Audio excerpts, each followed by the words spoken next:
Hello বন্ধুরা, আজকে আমরা দেখব হ্যাং গং-জু এর লাইফে ঘটে যাওয়া সত্য ঘটনা। এই ঘটনাটি আসলে ঘটেছিল সাউথ কোরিয়াতে। গং-জু যখন ক্লাস 11-এ পড়তো তখন তাকে 44 জন ছেলে মিলে গ্যাং রেপ করেছিল, যেটা গং-জু এর জীবনে মারাত্মক একটি ক্ষতর চিহ্ন বসিয়ে দেয়। আর এই মুভিতে আমরা আজকে এই ঘটনাটাকেই দেখব।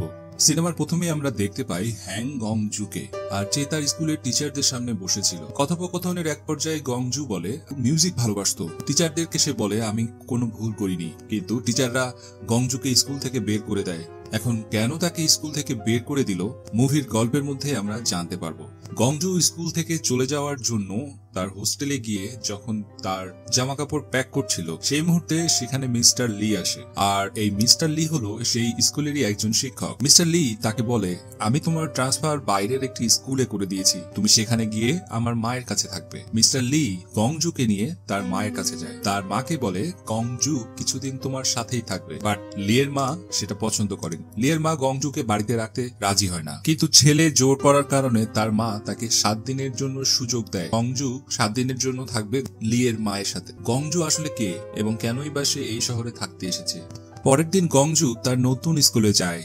স্কুল ছুটি হবার পর সে সাইবার ক্যাফেতে যায় এবং সাইবার ক্যাফেতে গিয়ে সে তার মায়ের পুরনো ফোন নাম্বারটা দিয়ে সার্চ করে অ্যাড্রেস খোঁজার চেষ্টা করে। আসলে গং-জু এর মা এই শহরেই থাকে, কিন্তু গং-জু তার মায়ের বাড়িটা কোথায় সেটা জানে না। এরপর গং-জু যায় লিয়ের মায়ের দোকানে। লিয়ের মা একটা ছোট্ট দোকান চালাতো। ওখানে গিয়ে গং-জু লিয়ের মায়ের অনেক কাজে হাত বাড়িয়ে দেয়। এটাতে অবশ্য লিয়ের মা অনেক খুশি হয় এবং সেদিন রাতে তার সাথে ডিনারও করায়। এরপর নেক্সট ডেতে স্কুলে গিয়ে একটা গ্রুপকে দেখে যারা গান গাওয়ার প্র্যাকটিস করছিল। গং-জু ছোটবেলা থেকে গান গাইতে অনেক ভালোবাসতো, কিন্তু গং-জু তাদের সাথে যখন আই কন্টাক্ট হয় তারপর সে সেখান থেকে চলে আসে। এখন স্কুল শেষ হওয়ার পর গং-জু যায় সুইমিং শেখার জন্য। আর সুইমিং শেষে এক পর্যায়ে সে স্নান করার জন্য বাথরুমে যায়। সে বাথরুমে স্নান করতে করতে গান গাইছিল, আর তার গানটি বাইরে থেকে ইয়ান নামের একটি মেয়ে শুনতে পায়, গানটা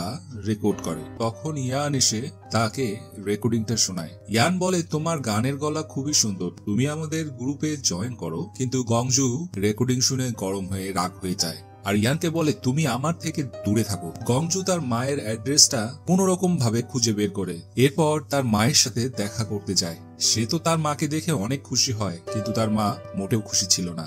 তার মাকে বলে আমার ট্রান্সফার এই শহরেই হয়েছে। তখন তার মা তাকে বলে দয়া করে তুমি আমার বাড়িতে এসো না, আমি তোমাকে আমার কাছে আমার সঙ্গে রাখতে পারবো না। মায়ের এই কথা শুনে গং-জুর চোখে জল চলে আসে, আর কিছু না বলে চুপচাপ সেখান থেকে চলে আসে।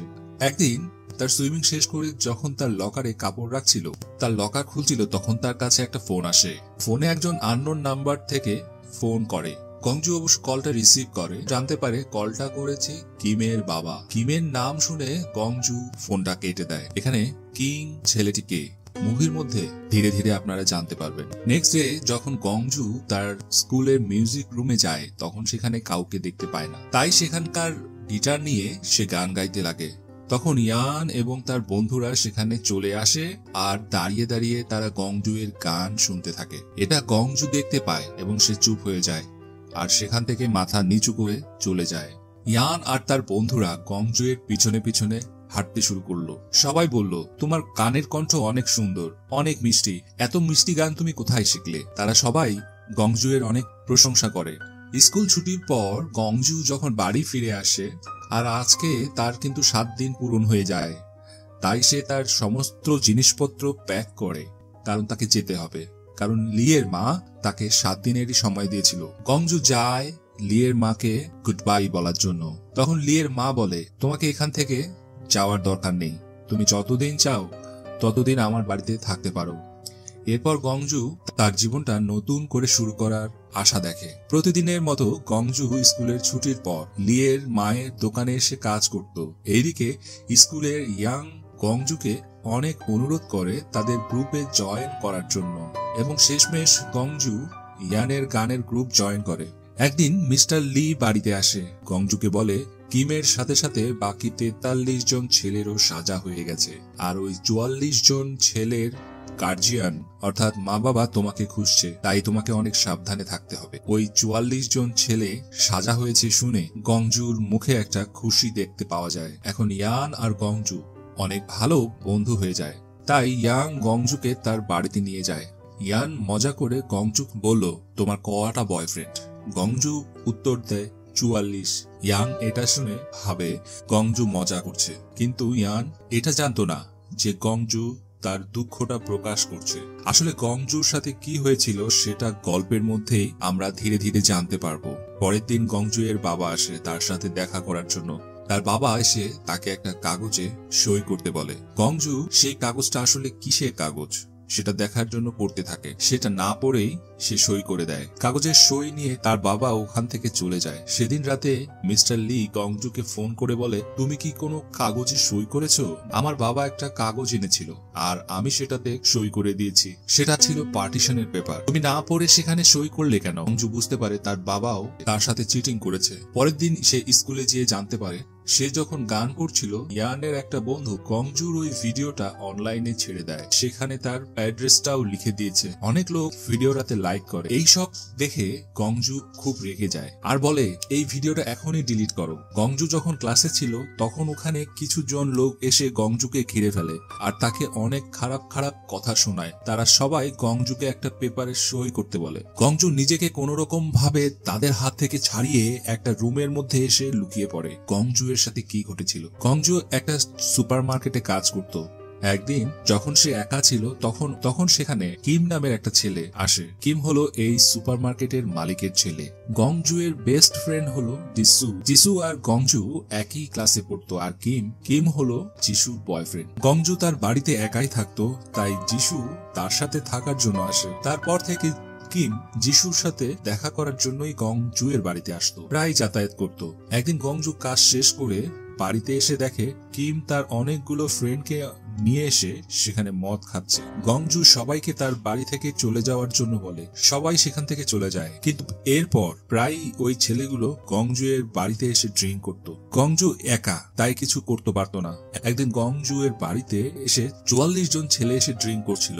সেখানে যিশুও ছিল। গংজু সবাইকে বলে বাড়ি থেকে চলে যাওয়ার জন্য। তখন তার একটা ড্রিঙ্কে ড্রাগস মিশিয়ে গংজুকে দেয় আর বলে, তুমি যদি এটা খেয়ে নাও তাহলে আমরা সবাই এখান থেকে চলে যাব।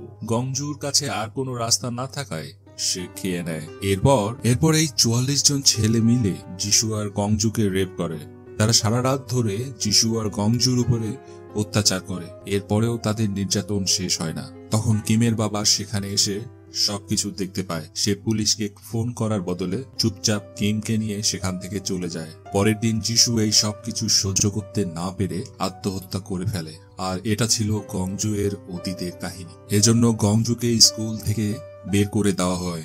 আর যে লোকগুলো স্কুলে এসে গংজু এর কাছে একটা পেপারে সই চাচ্ছিল, এই পেপারে সই করে দেয়, তাহলে ওই 44 জন ছেলে জেল থেকে ছাড়া পেয়ে যাবে। এরপর সবাই গংজু এর সম্পর্কে সত্যিটা জানতে পেরেছে।